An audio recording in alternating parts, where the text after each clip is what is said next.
తాకట్లో ఉన్న మీ బంగారాన్ని విడిపించి ఆ రోజు ఆన్లైన్ రేటుకి కొంటాం. Sharma gold company. నమస్తే, వెల్కమ్ టు సుమన్ టీవీ. నేను పద్మిని.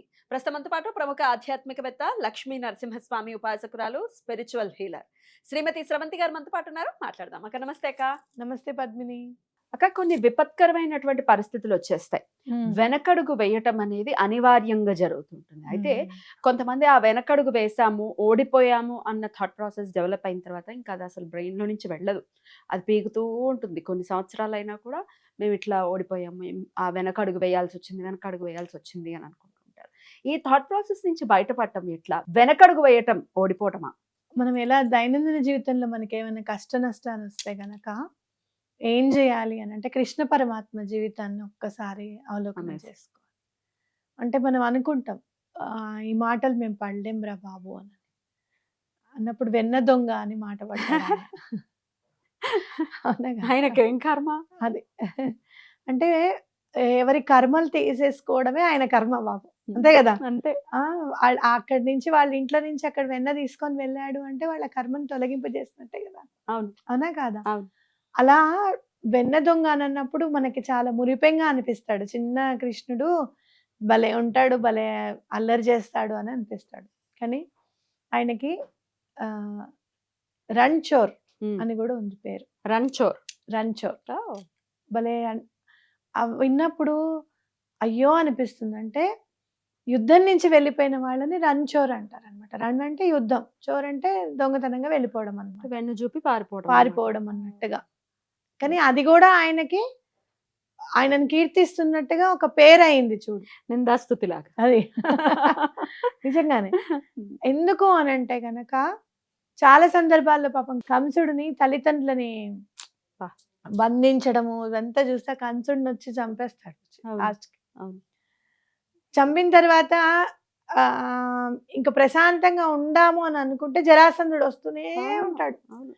ఒకసారి కాదు, 2 సార్లు కాదు, 3 సార్లు కాదు.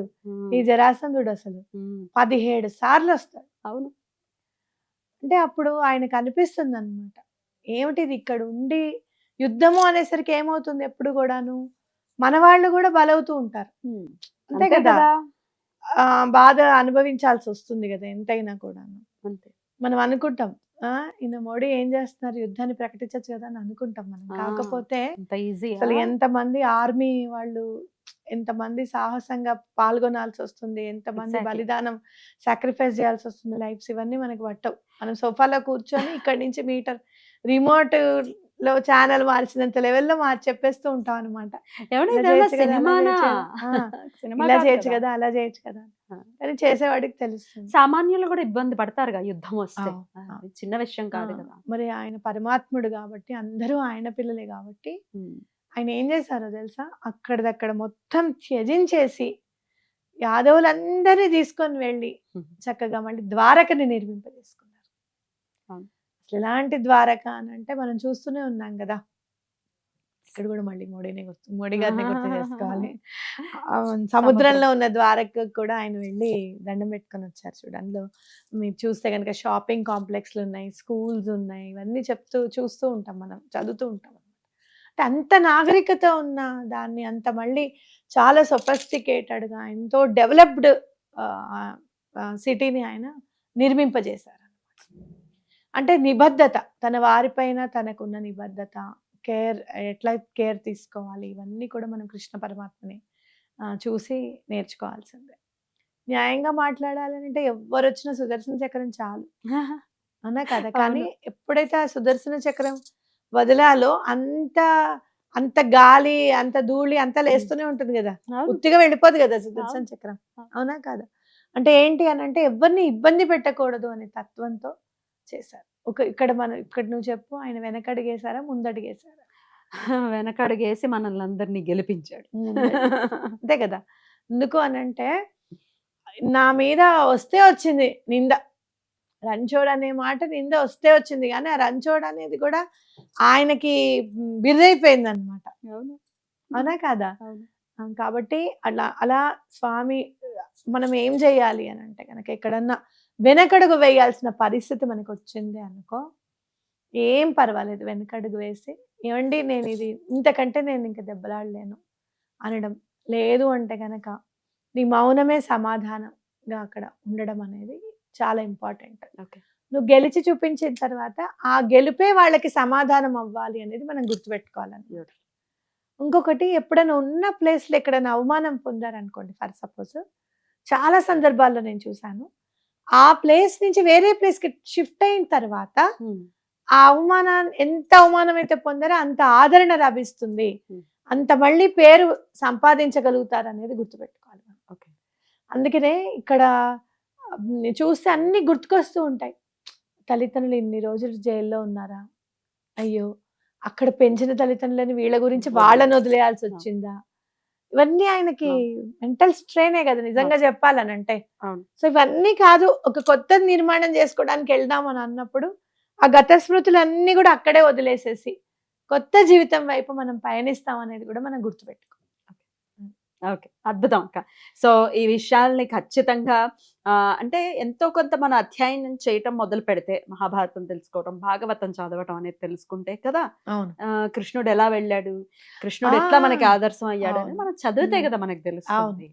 డెఫినెట్లీ. అయినప్పటికీ మనో ధైర్యం కోసం, మనో నిబ్బరం కోసం ఏదైనా స్విచ్ వర్డ్ చెప్తారా?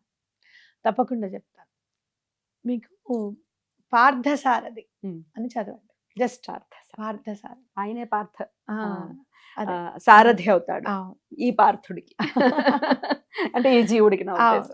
నరనారాయణులు అని అందంగా విన్నాం ఇప్పుడు. విన్నాను. నరనారాయణలా ఉండాలి అని అంటే అసలు ఈ దేహమే నరనారాయణ. ఇక్కడైతే మనం మామూలుగా ఆలోచన అనేది పుడుతుందో అక్కడ నరుడు ఉంటాడు. నీకేం పర్వాలేదు, ఆ భగవంతుడు ఉన్నాడు పద అన్నది సారథ్యం వహించేది నారాయణ. మనలోనే ఉన్నాడు, చీకటి వెలుగులు ఎలానో, నలుపు తెలుపులు ఎలానో, ఈ నరనారాయణులు కూడా అంతే. ఓకే, మనలోనే ఉన్నారని గుర్తించాలి, అలానే ముందుకు వెళ్ళిపోవాలి. అద్భుతం అక్క, చాలా బ్యూటిఫుల్ గా ఎక్స్ప్లెయిన్ చేశారు. పార్థసారథి అనుకుంటూ కూడా ఖచ్చితంగా ఉండొచ్చు అనేది. అద్భుతం అక్క, చాలా చక్కటి విషయాన్ని ఈ రోజు తెలియజేశారు. కృష్ణ పరమాత్మ గురించి వినటం అనేది సుకృతంగా. అసలు మనం చూస్తే కనుక కృష్ణుడి గురించి తెలుసుకోవాలి అని అంటే సిరివెన్నెల సీతారామ శాస్త్రి గారు రాశారు చూడు, ఔరా అమ్మక్క చెల్ల, ఆ పాట వింటే చాలా అర్థమైపోతుంది. అవును ఏమిటి అని చెప్పి అర్థమవుతుంది అనమాట. అంత గోవర్ధనగిరి ఎత్తాడు, అంత బరువు, మళ్ళీ తులసి దళానికి తూగిపోయాడు. ఎక్స్ట్రీమ్స్ కదా అసలు. ఏం చేస్తావయ్యా నువ్వు అని అంటే, బావకి బండి తోలు పెడతాను. ఏం కర్మ ఆయనకి డ్రైవర్ అవ్వడానికి? డ్రైవర్ అంటే చాగంటి వారి మాటల్లో డ్రైవర్ అంటే మన జీవితాన్ని డ్రైవ్ చేస్తున్నాడు అనుకోవాలి. ఇంకా అదే సినిమాలో అంటాడు చూడు, పైలట్ ఆఫ్టర్ ఆల్ డ్రైవరే కదా అంట పైలట్ ని కూడా. అవును, అంటే ఎంత పెద్ద పొజిషన్ అయినా కూడా ఈజీగా తీసుకోవడము అనేది, అలాగే ఎంత చిన్న పొజిషన్ అయినా కూడా చాలా పెద్దది అని అనుకోవడం అనేది మన స్పృహకే రావాలి. ఎప్పుడు ఏ మాట అనుకోవాలనేది మనకు తెలియాలి. అలా అనుకుని జీవితాన్ని ఇంకా సాగించాలని చెప్పి ఖచ్చితంగా మనం గుర్తుపెట్టుకోవాలి. బ్యూటిఫుల్ అక్క, చాలా అద్భుతంగా తెలియజేశారు. జ్ఞాన గీతని బోధించాడట ఆయన. అంటారు ఏం చేసావా నువ్వు అని అంటే, మళ్ళీ బావ బండి తోలుపెట్టాడు, లాస్ట్ కి వచ్చే వరకల్లా జ్ఞానగీతను బోధించాడు అని అంటాడు. చాలా బాగుంటుంది ఆ పాట వింటుంటే. అమ్మక చెల్ల. ఈ సందర్భంలో ఒకసారి వినేయాలని ఉంది. వీడియో అయిపోయాక ఆ పాట వినండి ఒకసారి, మేము వింటాం. థ్యాంక్ యూ అక్క. నమస్తే. నమస్తే.